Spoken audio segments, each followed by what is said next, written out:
Have you ever been hurt by someone you trusted, someone you never expected to break your heart, your spirit, or your peace? Pain from others can cut deeper than we admit, but staying wounded isn't strength. And getting even isn't healing. In this video, we'll uncover 5 powerful ways to handle people who hurt you, not with anger, but with clarity, strength, and self-respect. When someone hurts you, the natural instinct for many is to suppress the pain. We tell ourselves to be strong, to move on, to not let it show. But what if I told you that real strength doesn't come from hiding your pain? It comes from owning it. There's a subtle lie that society often teaches, that expressing emotional pain is weakness, that if you acknowledge how much something affected you, you're somehow broken or fragile. But the truth is, acknowledging your pain is one of the most courageous things you can do. It takes honesty, it takes vulnerability, and most importantly, it takes self-respect. When someone hurts you through betrayal, neglect, cruelty, or even silence, there's a wound. And like any wound, if you don't treat it, it festers. You might cover it up with distractions, you might smile through it, you might keep yourself so busy that you don't feel it anymore. But deep down, unspoken pain doesn't disappear. It just sinks deeper. And what lives deep inside starts to control your thoughts, your reactions, and even how you see yourself. Suppressing pain often turns into resentment. It becomes an inner tension that spills over in unexpected ways. Snapping at people who didn't hurt you, doubting people who want to love you, or constantly feeling like you're not enough. That's the hidden cost of not dealing with pain. You start to carry the weight of someone else's actions, as if it's your burden to bear. So what should you do instead? Sit with it. Acknowledge the pain. Name it. Say, yes, this hurt me. Yes, this disappointed me. Yes, I expected more. Don't try to explain it away. Don't compare it to someone else's suffering to make it smaller. Your pain is real, it matters, and it deserves attention, not denial. This doesn't mean you dwell in it or let it define you. It means you respect yourself enough to process what happened. You let the emotion come, and then you let it go when it's ready, not when the world tells you to. Healing starts with honesty. When you say the truth out loud, even just to yourself, it loses its power to control you in silence. And here's what's truly powerful. When you learn to acknowledge your own pain, you become more emotionally grounded. You stop pretending. You stop playing roles just to survive. You begin to live in truth, and that truth becomes your foundation. People who own their pain don't become weak, they become wise. They don't become bitter, they become clear. And they don't get stuck in the past, they grow through it. So the next time someone hurts you, don't rush to look strong. Don't try to get over it for the sake of appearances. Look inward. Speak honestly. Let the pain rise. Let it breathe. Then let yourself begin to heal. Not from denial, but from deep self-awareness. Because that's not weakness. That's the beginning of true, unstoppable strength. When someone has hurt you, it's easy to feel like the only way to protect yourself is to shut everyone out. You might think, if I never let anyone get close again, I'll never be hurt again. It sounds logical in the moment, especially when you're dealing with pain, betrayal, or emotional exhaustion. But what often happens is that in trying to shield ourselves, we end up isolating ourselves. We start building walls instead of boundaries. And in doing so, we push away not just the people who hurt us, but also the ones who could have loved us right. There's a difference between being guarded and being wise. A boundary says, I know my limits and I'll protect my peace. A wall says, no one gets in, ever. Boundaries are rooted in self-respect. Walls are built from fear. When you confuse the two, you might feel safe, but it's a lonely kind of safety. You keep people at a distance, not because they've done anything wrong, but because someone else once did. Real boundaries are not punishment. They are choices you make to maintain your emotional and mental health. They are clear, intentional lines that let others know what's okay and what's not. You don't need to explain yourself to everyone. You don't need to justify why you're no longer available to people who once drained you. You just need to know your worth and act accordingly.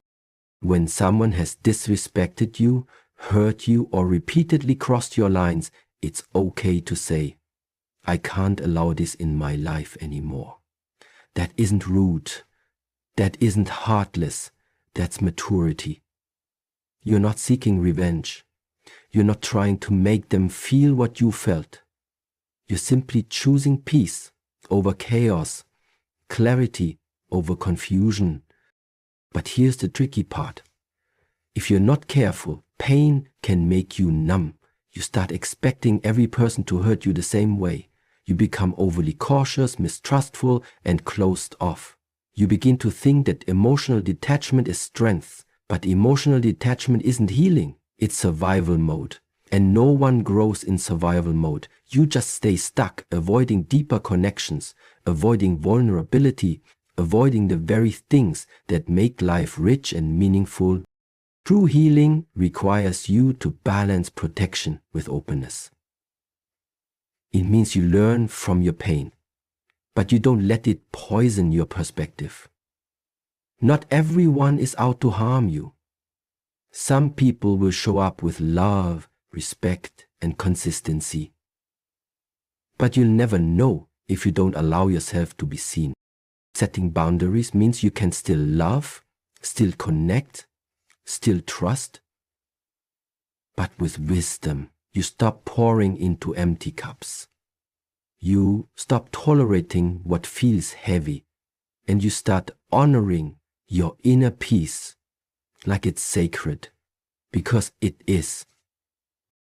You don't have to become cold to stay safe. You don't have to isolate to be strong. You just need to know where you end and others begin. That's the power of a boundary. That's how you protect your heart without losing it. When someone hurts you, especially emotionally, it's natural to feel a flood of emotions. Anger, sadness, confusion, or even a desire for revenge. In those moments, you may want to lash out, say something cutting, or do something that makes the other person feel the pain you're carrying.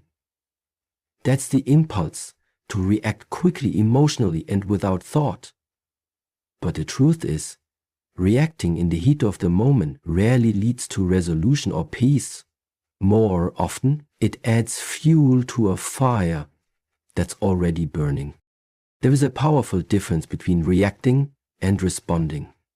Reacting is immediate, it's emotional, it's raw and unfiltered. It's what we do when our defenses are up and our judgment is clouded. It gives power to the other person because it allows their actions to dictate your behavior. Responding, on the other hand, is intentional. It comes after the pause, the moment you take to breathe, reflect, and choose how to handle the situation with clarity and control. When you respond instead of react, you take back the power that the other person tried to steal with their hurtful behavior. You show emotional intelligence. You are no longer at the mercy of your feelings. you're mastering them. That doesn't mean you suppress how you feel or pretend it doesn't matter. It means you allow yourself to feel it, but you don't let the emotion speak on your behalf. You speak with wisdom, not just boom. Emotional control isn't about being cold or detached. It's about preserving your dignity and not giving someone else the ability to dictate your inner state. When you react emotionally, you're letting their behavior pull you out of alignment with who you are. You become a mirror of their chaos. But when you respond with thoughtfulness, you hold onto your center. You become the calm in the storm. Think about how much regret comes from reacting too quickly, the words we can't take back, the actions that escalate conflict, the damage that lingers long after the moment has passed. Learning to respond instead of react isn't just about protecting your relationships, it's about protecting your own peace of mind. Taking a step back doesn't mean you're weak or passive. It means you're wise enough to know that not every emotion deserves a reaction. Sometimes silence is a response. Sometimes walking away is a response. Sometimes a calm but firm word carries more strength than shouting ever could. In the end, the goal is not to win the argument or prove your point at all costs. The goal is to stay true to yourself, to be the kind of person who doesn't allow pain to turn them into someone they are not proud of. Choosing to respond instead of react is one of the highest forms of self-respect. It says, I value my peace more than your chaos. And that mindset doesn't just protect you, it empowers you. There comes a point when the best way to protect your peace is to create distance. When someone continually hurts you, disrespects your boundaries, or drains your emotional energy, staying close to them often does more harm than good. Yet many people hesitate to take that step back.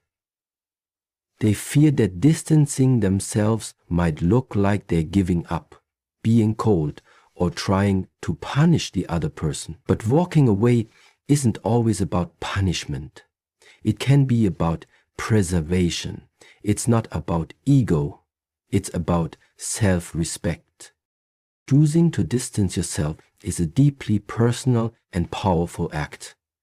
It means you've recognized that your mental and emotional well-being matter. It means you've stopped waiting for someone else to value you enough to change. Instead, you've chosen to value yourself enough to create space where healing can actually happen. It's a sign that you're no longer trying to fix something that's only breaking you in the process. It's easy to confuse attachment with loyalty. Just because you've known someone for a long time or care about them deeply doesn't mean you owe them unlimited access to your life. Time and connection are not excuses for tolerating disrespect or emotional harm. Sometimes the most loving thing you can do for yourself and even for the other person is to step away. Creating distance doesn't have to be dramatic. It doesn't require a long speech, a public declaration, or a final confrontation. Sometimes it's quiet. It's in the way you stop over-explaining yourself. It's in the way you stop showing up where you're not appreciated. It's in the way you reclaim your time and your energy without apology. You don't need to slam the door. Just stop knocking on one that's already been closed on you more than once. And the truth is, healing rarely happens in the same environment where the hurt took place. You need space to gain perspective. You need clarity that only comes when you step back from the noise. Distance gives you the chance to reconnect with yourself, to hear your own thoughts without outside influence, and to remember what you deserve. There is a kind of peace that only comes when you remove yourself from situations that make you question your worth, when you stop trying to explain your value to people who keep failing to see it. You free yourself from emotional captivity. That's not weakness. You're not distancing to teach them a lesson. You're doing it because you finally learned yours. You've realized that some connections are better loved from afar, and that not everyone is meant to walk with you into your next chapter. Letting go, creating space, moving on, these aren't signs of failure, they're signs of growth. At the end of the day, your peace is your responsibility. No one else will guard it for you. If someone's presence is costing you your stability, your joy, or your self-worth, then creating distance is not only allowed, it's necessary. Pain has a way of demanding our attention. When someone hurts you deeply, it can feel like your entire world narrows to that one moment, that one betrayal, that one wound. It's easy to get stuck there, replaying it over and over, wondering why it happened or how someone you cared about could cause you so much pain. But here's the truth why you can't always control who hurts you or how it happens. You can absolutely choose what you do with that pain. And one of the most powerful things you can do is use it as fuel for growth. Every experience, even the painful ones, especially the painful ones, carries a lesson. They hold up a mirror showing us where we need to grow stronger, clearer, and wiser. When you shift your perspective from why did this happen to me to what can I learn from this, you reclaim your power.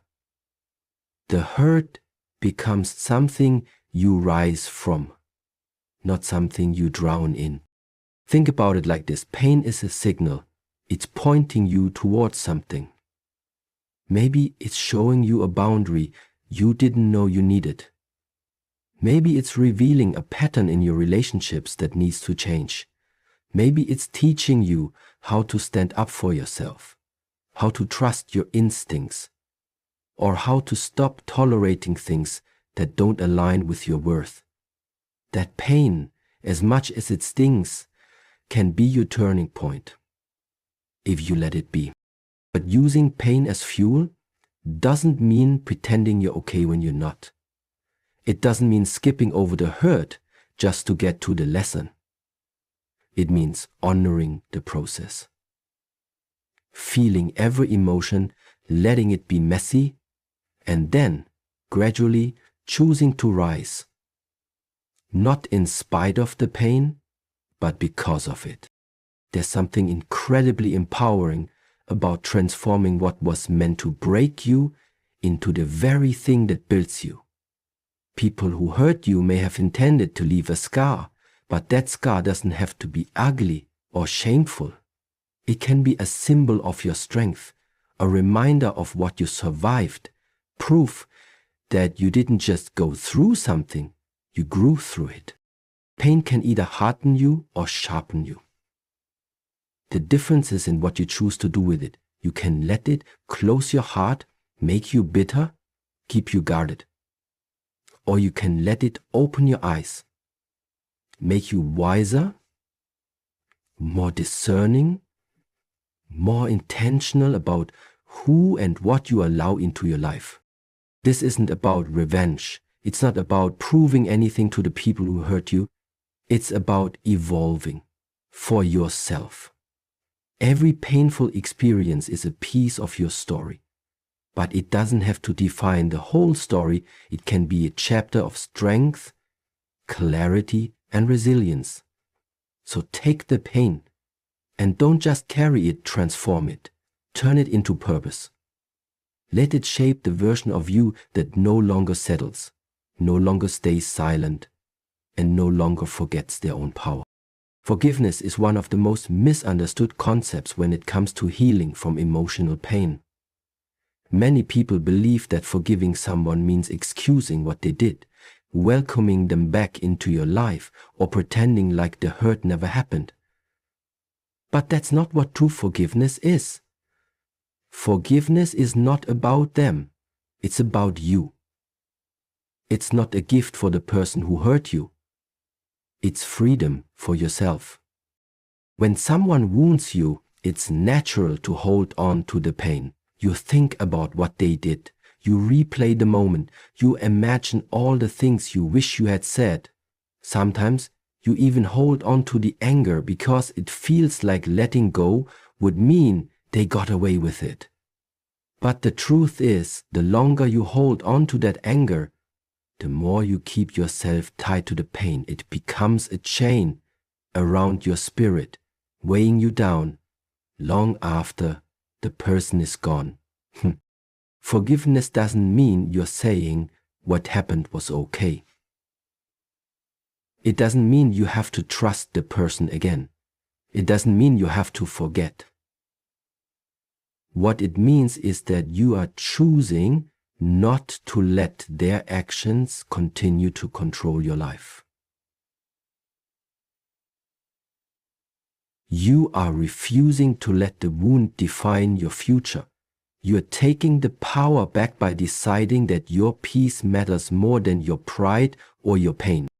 Holding on to resentment is like drinking poison and expecting the other person to suffer. It corrodes your joy, your focus, your energy. You start living in a state of emotional captivity, replaying scenes from the past in a loop that never ends. And the worst part is that while you're stuck in that cycle, the person who hurt you may not even be thinking about it. They've moved on, and you're still holding the weight. Forgiveness is about cutting that cord. It's saying, I'm done carrying this pain.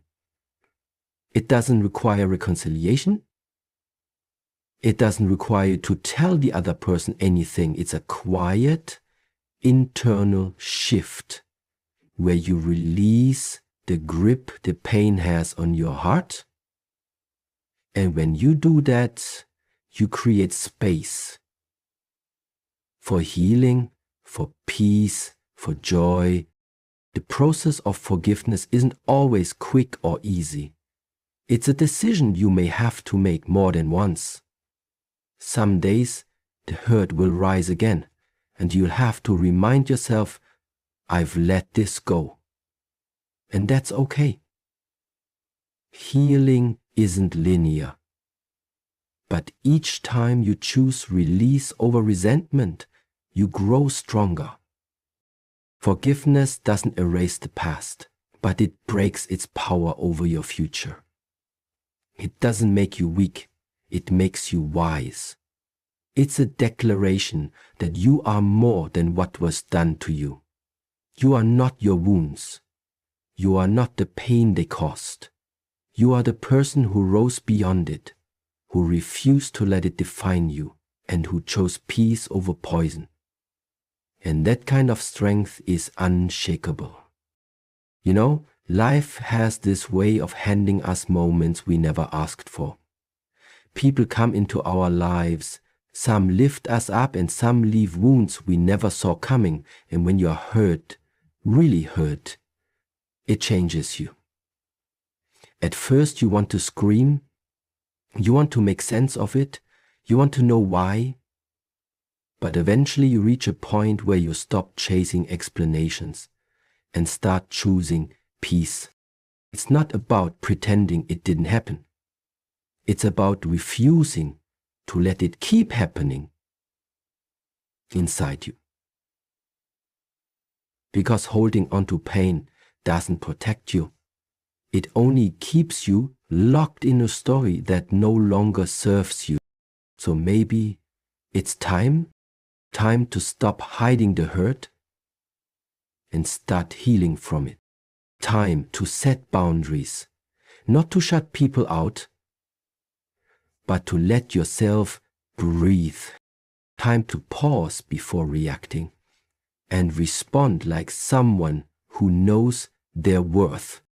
Time to stop returning to places that keep reopening the wound. Time to take that pain and turn it into something purposeful. And time to forgive, not because they deserve it, but because you do. You deserve to be free. You deserve to feel light again. You deserve to move forward, not untouched, but undefeated. Because healing isn't about forgetting who hurt you. It's about remembering who you are and choosing yourself again and again.